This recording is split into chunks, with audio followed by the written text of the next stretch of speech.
মুঠো স্বপ্ন চেয়ে হাত বাড়িয়েছিলাম। জীবন ছিল বড় বেদন, সুর হারিয়েছিলাম। আলোর দিশা হয়ে তুমি এলে, আমি বদলে গেলাম। গল্পটা সবাইকে শোনার জন্য আমি রিকোয়েস্ট করবো না, বিকজ এটা শুনলে হয়তো মেয়েদের উপরে বা ছেলেদের উপরে বিশ্বাস উঠে যেতে পারে, মানে মানুষের উপরে আপনার বিশ্বাসটা চলে যেতে পারে, হোক যেই হোক সেটা, মানে আপনার বিশ্বাসটা একটু হলেও নড়বড় হয়ে যাবে যদি আপনি গল্পটা শুনেন। তো তারপরে যদি শুনেন তো শুনতে পারেন। ছেলেটার সাথে মেয়েটা একই স্কুলে তারা পড়ালেখা করতো, এবং ফার্স্ট টাইম যেদিন একটা সাংস্কৃতিক অনুষ্ঠান হয় না, ওইখানে মেয়েটাকে সে দেখে। দেখার পরে ফার্স্ট দেখাতে মেয়েটাকে তার অনেক ভালো লেগে যায়।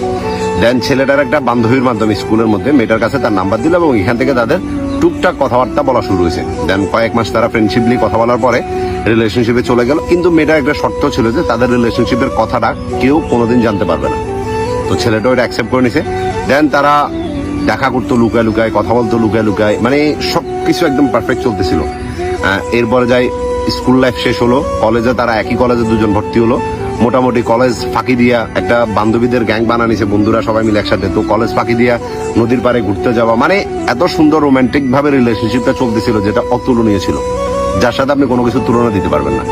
ঠিক আছে, এরপর আসলো করোনার টাইমে, মানে 1 বছর পর্যন্ত তাদের একে অপরের সাথে কোন রকম দেখা সাক্ষাৎ হয় না, বাট ফোনের মধ্যে কথাবার্তা হতো। 1 বছর পরে আবার দেখা সাক্ষাৎ হলো, একে অপরের সাথে কথাবার্তা বললো। তো সবকিছু একদম সুন্দর মতো চলতেছে, কোন রকম সমস্যা নাই, একে অপরকে প্রচুর পরিমাণ ভালোবাসতো।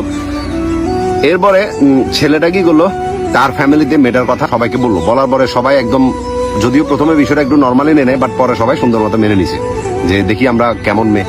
এরপরে যায় ছেলেটা একদিন মেয়েটাকে তার বাড়িতে নিয়ে আসলো। বাড়িতে নিয়ে আসার পর একদম ছেলেটার পুরো পরিবার মেয়েটাকে অনেক পছন্দ করছে, এবং ছেলেটার যে দাদি ছিল সে নিজের হাতে মেয়েটাকে ভাত খাওয়াই দিতেছে। দুপুরবেলা নিয়ে আসছিল মেয়েটাকে, মানে কলেজ ফাঁকি দিয়ে। তো বুঝতে পারতেছেন যে মানে কতটা ডিপলি রিলেশনশিপ হলে পরিবারের মধ্যে সবাই ওই মেয়েটাকে পছন্দ করছে, ছেলেটার দিকে তাকায়, ভাবুন কতটা ভালোবাসলো। ঠিক আছে, এরপরে যাই, মানে দিনকাল যাচ্ছে, তাদের পড়ালেখা সুন্দর মতো চলতেছিল। তো ছেলেটা বলতেছে যে যত মানে ওর সাথে সম্পর্কটা আমার ডিপ হইতেছে, যত আমরা একে অপরের কাছে আসতেছি, তত একটা ভয় মনের ভিতর বাড়তেছে যে যদি কখন ওরা আমি হারাই ফেলি। এরপর আমি ওরা একটা প্রস্তাব দিলাম যে আমরা দুজন মিলে কোর্ট ম্যারেজ করে রাখি, পরে যা হবে দেখা যাবে। তখন মেয়েটা বলতেছে যে দেখো এমন করে তো সম্ভব না, কোর্ট ম্যারেজ করো, আমি আমার পরিবার একটা মাত্র মেয়ে, তো তার থেকে বরং তুমি এটা করো যে তুমি কোনো কাজ কাম করো, একটা ভালো কাজ দেখো, যাতে আমি আমার ফ্যামিলির কাছে তোমার কথা বলতে পারি, তাহলে নর্মালি সবাই মেনে নেবে, তুমি এত টেনশন কেন করতেছো। বাট ছেলেটা যত বুঝেছে